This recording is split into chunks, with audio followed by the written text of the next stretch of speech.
Hello, hello, hello again, everybody. This is AltJake. You're listening to AltJake Takes On. Back with another classic match review with my buddy George. How you doing today, my friend? Happy 4th of July. Woo! Yes, we are recording this on, and I will get this posted on the 4th of July. Happy 4th of July, everybody. We're trying to look for, I guess it's kind of an American classic with the match we're going to be doing, but yeah. If you hear stuff in the background, it's getting late here. Not late, but after dinner. So it's fireworks or gunshot time, folks. Yeah, right. Yeah, it's a little earlier for me where that is, but I'm in the same area where it's at least most people are smart enough to shoot them into the ground, you hope, but yeah, stay safe and remember that people have animals, and so don't be leave it to the professionals. I feel like that's one of the main things. Just leave it. Yeah, nobody does here either. No, they started last night at one point, and I was like, alrighty, but it's also hot. It's also super hot here, and there's only so much time without the sun. But anything you wanted to cover before we just jump right into it? No, I'm ready for this. All right. Well, here we go. Music. Classic match of the week. Awesome. Thank you, Chuck, for that graphic. That's cool stuff. We are coming in hot for that. We are starting this with the 1993 King of the Ring pay-per-view, not the King of the Ring match. We have a specific match that we've got here. It was actually the first one that we've had suggested that we're going to be suggested and on my list. It was on your list too. It worked out that way with it. Even when it was suggested by our friend Shubin, I even said, I'm like, I bet that's on George's list. I was pretty confident, it was even in your top 5. So that was great. It was the next one after the next one. Perfect. One away. Yeah. It's the second match in the bracket. We have Bret Hart I'll interrupt you. Perfect. You're good. I got off early from work yesterday, so what I did was I watched the whole damn thing. And you put that up like I was just going to ask you for it. That's why we're a team, buddy. All right, perfect. So what we got here is we're introduced by Vince McMahon, which was never on the show again. King of the Ring tournament, all in one night. This is the only tournament that I actually like the format of, by the way. I like this because it was all in one night. You never knew what was going to happen. So this is cool. The quarterfinal matches, which you see here, are all 15-minute time limits, which do come into play in a couple of matches. Let's see. We're at the Nutter Center in Dayton, Ohio, America's heartland, which we're heartland of constantly through the night. They said constantly. I didn't watch the whole thing, and it was shoved down my throat. I watched the initial video package and then went to the match from the promo part on. But even that one, it was slammed into me on just that. Right? I can't imagine. Well, I wonder what the count is for the entire 2-hour pay-per-view. So our commentary team is Jim Ross, Bobby Heenan, and a very Macho Man. Macho Man who says congratulations to everybody. He got a little warm at one point and took his jacket and hat off. It was hilarious, dude. It's Well, remember, he also didn't want to be doing commentary. Not at all. You've got to feel like he was just, screw it, I'm gonna indulge in the early 90s. yeah, I wish he wouldn't have. He didn't take away from stuff, but he kept congratulating everybody for everything. Yeah, which I thought was strange, but whatever. Yeah, I think. Yeah, he didn't want to cause any heat with the boys. Yeah, probably. Because he's still got his hands taped up. He was still full dress. He was one of the boys still. It was interesting. It really was. I noticed the hands taped in the commentary area, and I'm like, is he getting involved in this? Yeah, I just feel like that's who he was. And that's why I feel like like Vince feeling betrayed by him leaving never really made sense to me on it. Cause you knew like Macho's like, I want to wrestle. If Vince had just put him back in to wrestle even a bit, I feel like Macho, I mean, he was like what, 42, 43. I know he was older, but not that old. He has a great run in WCW ahead of him. Bingo. I mean, what was it? 90? Was it 98 when it was him and DDP that got feud of the year for everybody? I mean, I feel like that was his big feud to Vince. I think it was 98. Jacked up in WCW, but that's beside. Yeah, well, yeah. I guess that's a good point when there wasn't as much of the. We weren't doing the drug testing. Yeah, so the quarterfinals had Hart beating Razor Ramon, so he advances. Mr. Perfect beat Mr. Hughes via DQ. Mr. Hughes, there's a name that people are like, huh? Mr. Hughes had the urn from Undertaker, which is a whole other story we have no time for. He did. But they meet And we get Bret Hart versus Mr. Perfect. Yeah. Which we will go to now. Yeah. No, I thought it was great that it started off with the promo about the little promo exchange beforehand. Yeah, no, I said that. Look, I looked that up because I thought it was funny that they did that, and somebody else thought it was funny too and saved it. So, but and also Mean Gene, you know, when you go back and look at it, he stirred up a lot of shit in those when there was. Did you say, Brister, that it would be easier to beat Mr. Perfect? Like, no, I would have rather faced him because he's a better wrestler, is what I said. You said you'd be able to take him. What do you think of that? Once Mean Gene gets off of when he first comes into the company, he's way overboard. Yeah. Like way overboard. And at this point here, he's kind of settling into it and getting into his role a little better. And I like it a lot better than when he first got there. Oh, yeah, no, for sure. I feel like by now, by 93, he pretty much had it at that point. But yeah, there's points especially in the 80s. Also, we'll go back to what we were talking about with Macho Man. There were some things for the 80s that made it a little bit, made people a little bit more over the top, I feel like. But I thought this was a cool way to start it because this isn't a match you could build, because you had to get to it in the show. That's why I tried to find a match graphic to put up for it as like the lead into the show for it, and I couldn't find one because they wouldn't have made one that quickly back then. Yeah, not that fast. And then it was also because the other quarterfinal, with Tatanka and Luger, it went to a time limit draw or a double DQ, or it was a time limit draw. Yeah. Time limit draw. Yeah. So Bam Bam goes through. And so this is the one match that they got to do this with. So it was smart to have them at least have some sort of exchange to try to build some heat, have people remember the 91 SummerSlam match, which is another phenomenal match. But I thought it was a good way to start, and especially with Bret's music hits while this is going on. It was done very well, and I'd forgotten all about this, and it got me excited to watch it because this was the first thing I watched the initial video package and then this, and I was like, oh, this is gonna be fun as hell. Yeah, I like how they did things here. Like I said, I like this tournament style all in one night because Bret Hart, spoiler, wins it, and he has to wrestle 3 times in one night, which is great. It's great for me. I enjoy it was a good. Once they got away from this is kind of once King of the Ring. There were still some good Kings of the Ring and still some good moments, but it was just never the same. It's just it is what it is. But yeah, I always love these formats for sure. And there's a reason why Bret was so good at it.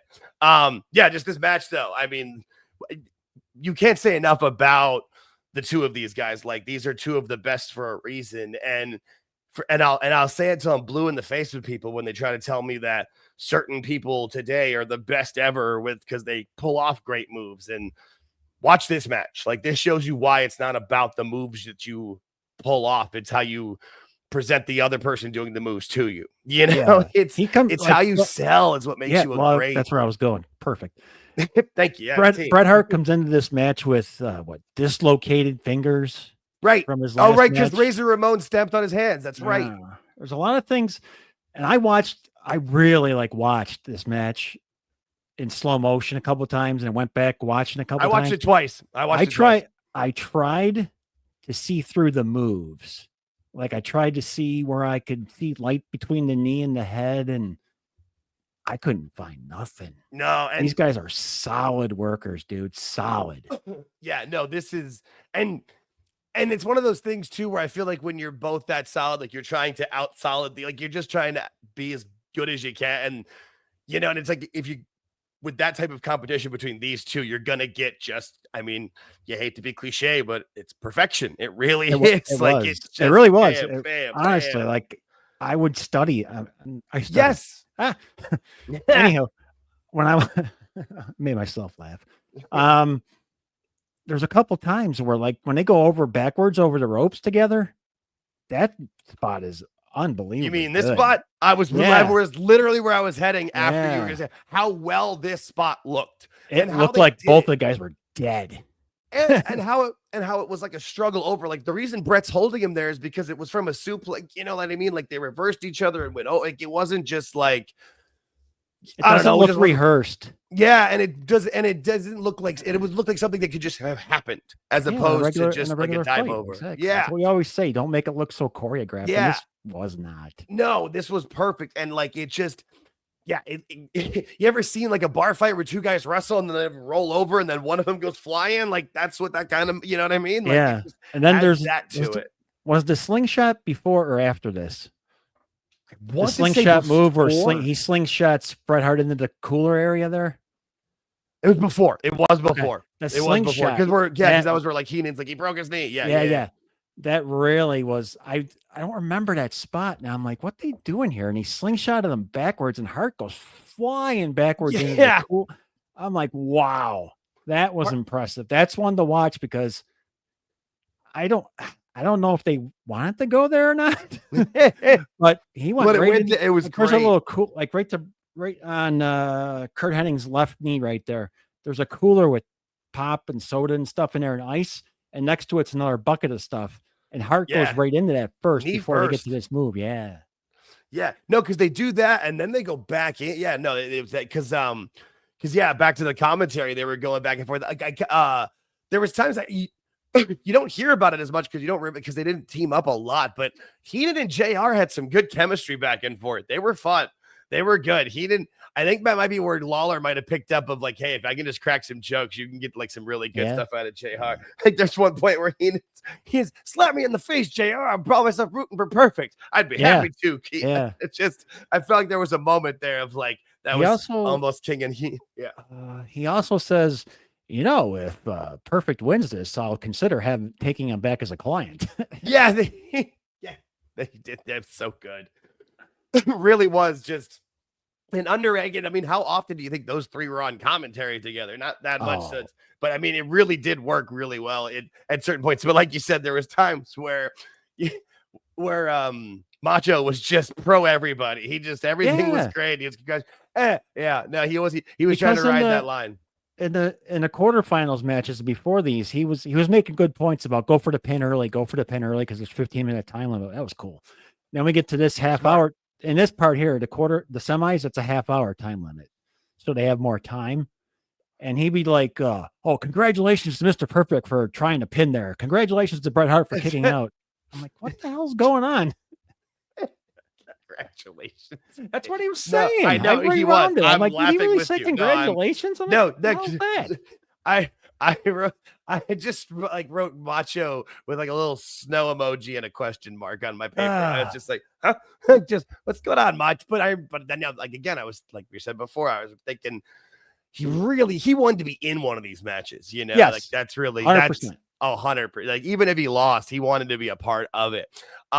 It also made a sense of why they had Luger and Tatanka go to their non-finish, so they didn't have to have two longer semifinal matches, and you could really focus on this one. And I feel like that's why people remember this match so fondly because they took their time. They didn't go the full 30, but I mean, I think it's like it's either just under or just over 20 minutes. Yeah, I think they went to 19 something or something. Yeah, because I remember hearing them say they're at the 15-minute mark, and it wasn't that much longer left. Right. But it's just one of those things that you're just so wrapped into it where it feels like, I mean, watching a match like that it went 19 minutes, you felt like it could have been, it honestly felt like about 5, but it also had the, gravitas of a match that went 35 and had 1,000 kickouts, even though they didn't do a lot of that kind of stuff. No, they really didn't. No, there was more like, I know Bret did a couple, like I think he did one foot on the ropes kind of situation. Right. And, there was, because it was a lot more of a struggle stuff. They were trying to tap each other out with stuff too, because, they both have that the technical wrestling background. Even Gene brought it up earlier. It's like, it's going to be more scientific or more of a brawl. And they were, because I think, Perfect was more of a baby face at this point, which is why Heenan was, talking crap about it. Yeah, exactly. But they set it up well where it was going to be more of a competitive match. And I mean, they really, really were going back and forth. Like you said, there wasn't any air between any of it. It was a tight, stiff match, but nobody was like potatoed. No one was walking out of that match with a black eye or a busted nose, which Bret Hart is something at taking what looks like a move and reversing it into his own move.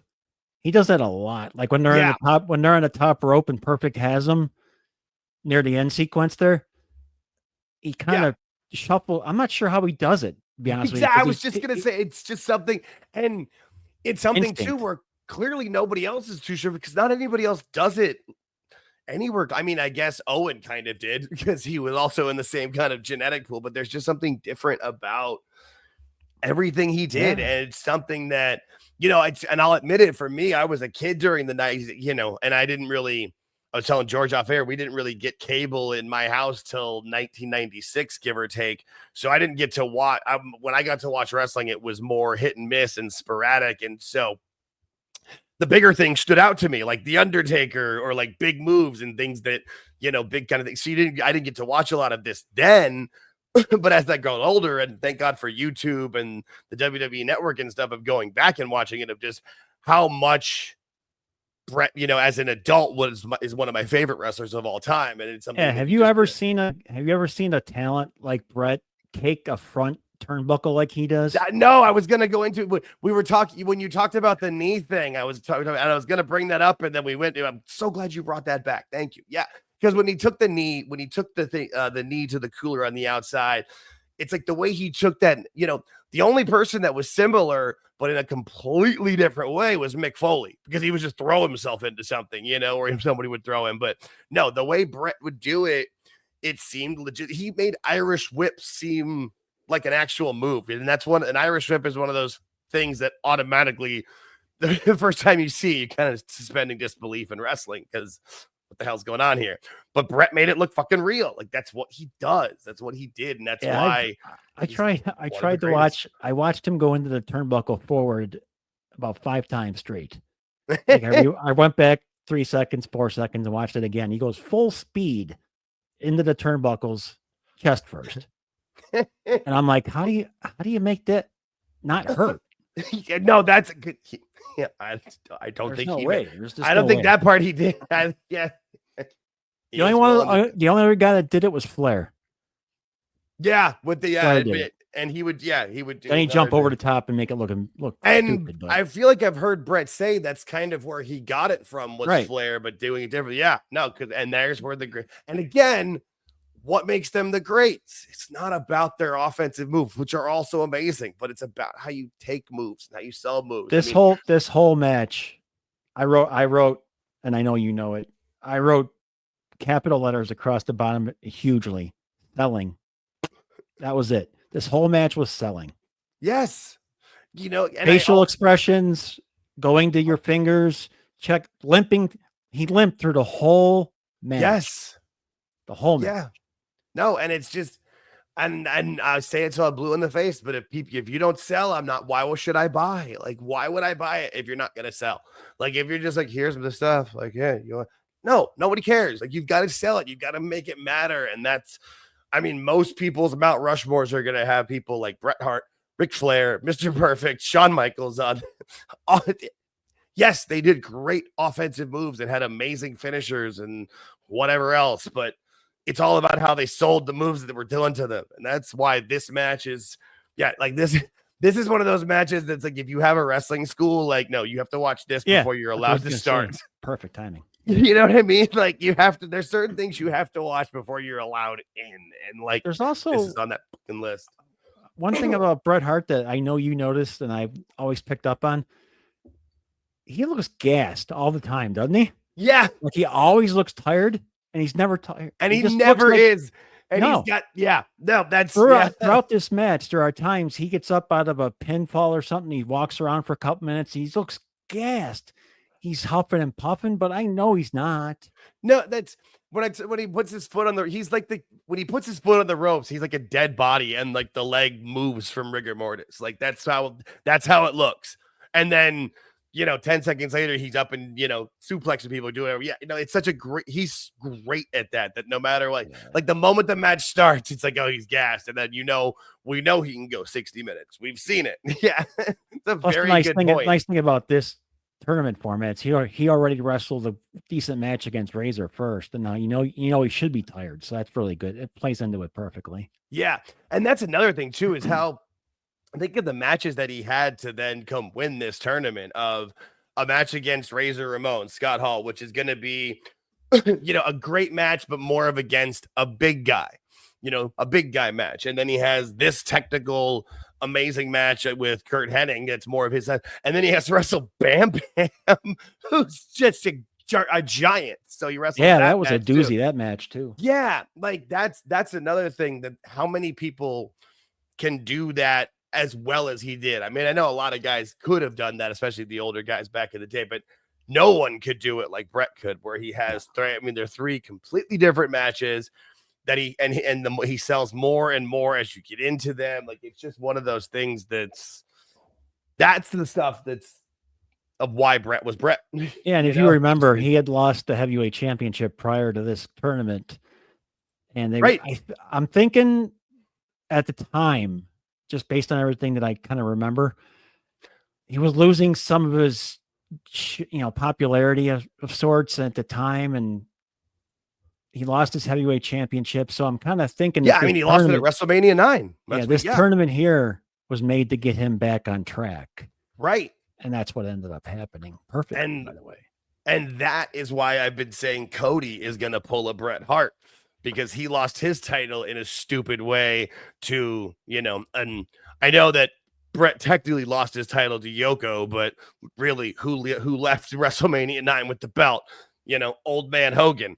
Yeah. And, who ends up losing the title on this pay-per-view to Yoko again. Right. Yeah. But then Bret gets it back. Bret does win the title back at SummerSlam, if I'm not mistaken, or somewhere around there. Yeah, they did it. They did this all for a reason. The King of the Ring was important at the time period. If you look at the 90s time frame here, everyone they had as a king ended up going into the heavyweight championship scene. So it worked out perfect. They knew what they were doing. No, absolutely. It's one of those things where they just, it's exactly what they needed to do with it. And that was another reason why I was so happy to do this match, because I was like, wait, isn't that the pay-per-view after WrestleMania 9? And we did the WrestleMania 9 documentary is what kind of kicked off this whole classic match stuff. Yeah. So it's a nice little full circle moment. I really like it. No, that's great. No, it's just one of those things that, this match really, it's an amazing match. Like I said, I watched it twice. I watched it earlier in the week, and then I watched it again today before we did this, just to watch it again, because it's awesome. Yeah, it's a nice way to burn. Yeah, this whole thing at the end was kind of corny, but no, for sure. I like this look. I like this picture because Bret's like, "Are you fucking kidding me?" Yeah, but they were setting up the angle that took place after this, so I understood why they did it. Yeah, with Jerry Lawler. Yeah, no, it was a very, very interesting event for that part. See, Vince was always like 1 or 2 steps ahead of the game in this is prime Vince era. I think, because he gives Bret Hart the king, and Lawler comes in obviously and destroys Bret, and they set up angles going forward. Perfect. And it was amazing to watch, actually, when you actually look back. Yeah, back. I feel like Vince was. There's somewhere where the steroids or whatever just like rotted over the brain, because there's definitely parts like around this where things are great. He's doing not only is he doing the best he can with the minimal budget, but he's, like you said, he's ahead of the game. He knew what he was doing storyline wise and technology wise. And it's not till somewhere in I don't know, the early 2000s or late 2000, early 2000, before 2010s that he just, but so all in all, this was a great time to watch this again. Absolutely. I'm glad Shuban suggested it, and I had it on my list already, so I'm pretty happy. I knew you would, and I was thinking if he doesn't, he'll be happy to watch it anyway. But this was perfect. Plus, good timing around the timing of it. We just had the King of the Ring. Also, too, Bret Hart's birthday was 2 days ago, so honoring one of the greats. I'm good with it. I'm great with it. It was a fun match to review. It was a great show. I was excited. That was my pick for this week, and then we'll stay tuned and see what Jake picks for his next one. No, I've got a good list in front of me, but we'll come up with another one. But as always, if you guys have any suggestions, put them in the comments. Let us know. You can justify them if you want to. You don't have to. Just put matches in there. We're happy to at least talk about them, take a look. We've got a good list ourselves, but please like, share, subscribe. Share it with your friends if you like this conversation or you want to have conversations like this with your friends. It's a good conversation starter, matches like this. But thanks everybody for listening. George, you got anything else for us, my friend? No, just hang out, Sunday with us Sunday night. Yep. Yeah. We'll as always, Sunday night spaces, usually 8:05 p.m. Eastern. This July, we've got a few shows. We'll probably have to move around and figure things out as the with the pay-per-views and stuff this month, but it'll be fun. Happy 4th of July, everybody, and take it easy. We'll see you later.